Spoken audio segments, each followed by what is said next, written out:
AP ముఖ్యమంత్రి చంద్రబాబు, మాజీ ముఖ్యమంత్రి జగన్ మధ్య తేడా ఏంటి? ఎవరి విధానాలు బాగుంటాయి? ప్రజల్లో ఏ వర్గాలు ఎవరిని అభిమానిస్తాయి? ఇలాంటి ప్రశ్నలకు ఆయా పార్టీల కార్యకర్తలు తమకు నచ్చినట్లు విశ్లేషించి చెప్పుకోవచ్చు. కానీ ఏఐ ఆధారిత గూగుల్ చాట్ జీపీటీని ఇదే ప్రశ్న అడిగితే ఏం చెప్పిందో తెలుసా?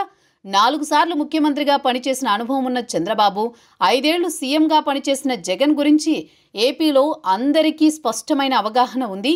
ఇద్దరివి 2 వేర్వేరు దారులైనా ఇద్దరూ అధికారం కోసమే నిరంతరం పరితపిస్తుంటారు. అయితే అధికార పీఠానికి చేరుకోవడానికి ఒక్కొక్కరు ఒక్కో విధానాన్ని పాటిస్తారు. ఇదే విషయాన్ని చాట్ జీపీటీ తనదైన విశ్లేషణ అందించింది. 43 ఏళ్ల టీడీపీకి 30 ఏళ్లు సీఎం చంద్రబాబు అధ్యక్షత వహిస్తున్నారు. తొలిసారిగా 1995లో సీఎం అయిన చంద్రబాబు ఆ తర్వాత 1999, 2014, 2024 ఎన్నికల్లో టీడీపీని గెలిపించి ముఖ్యమంత్రిగా రాష్ట్రంపై తనదైన ముద్ర వేసుకున్నారు. ఇక 2011లో సొంత పార్టీ పెట్టుకున్న వైసీపీ అధినేత జగన్ దాదాపు 8 ఏళ్లు పోరాడి 2019లో అధికారంలోకి వచ్చారు. 5 ఏళ్ల పాలనలో ఆయన అనుసరించిన విధానాలతో ఓటమిని మూటగట్టుకున్నారు. అయితే గూగుల్ చాట్ జీపీటీ మాత్రం చంద్రబాబు, జగన్ మధ్య తేడాలను చాలా స్పష్టంగా విశ్లేషించి ఆకట్టుకునే సమాచారం అందజేసింది. చంద్రబాబు ఎలాంటి రాజకీయ వారసత్వం లేకుండా రాజకీయాల్లోకి వచ్చినా టీడీపీ అధ్యక్ష పదవిని మాత్రం మామ ఎన్టీఆర్ వారసుడిగానే అందుకున్నారని చెప్పింది చాట్ జీపీటీ. అదేవిధంగా మాజీ సీఎం జగన్ వారసత్వ రాజకీయాల నుంచి వైసీపీని స్థాపించారని, ఇద్దరూ పార్టీ అధ్యక్షులుగా కొనసాగడానికి వారసత్వ రాజకీయాలే కారణమని వెల్లడించింది.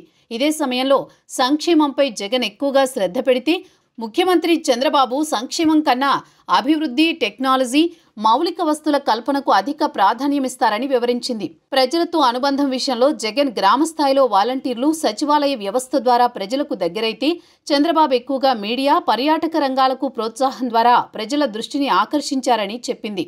ఆర్థిక విధానాల అమలులో జగన్ డీబీటీ పథకాల ద్వారా ప్రజలకు నేరుగా డబ్బులు పంపిణీ చేయడానికి ప్రాధాన్యమిస్తే చంద్రబాబు పెట్టుబడులు, పారిశ్రామికవేత్తలను ప్రోత్సహించి ప్రజలకు ఉపాధి కల్పనపై ఫోకస్ చేస్తారని స్పష్టం చేసింది.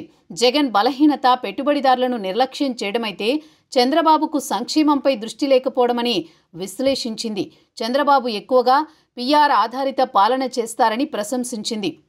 ఇక పబ్లిక్ స్పీకింగ్ విషయంలో జగన్ ఎక్కువగా భావోద్వేగపూరిత ప్రసంగాలిస్తారని, చంద్రబాబు గణాంకాలు, విజన్తో మాట్లాడతారని తెలిపింది.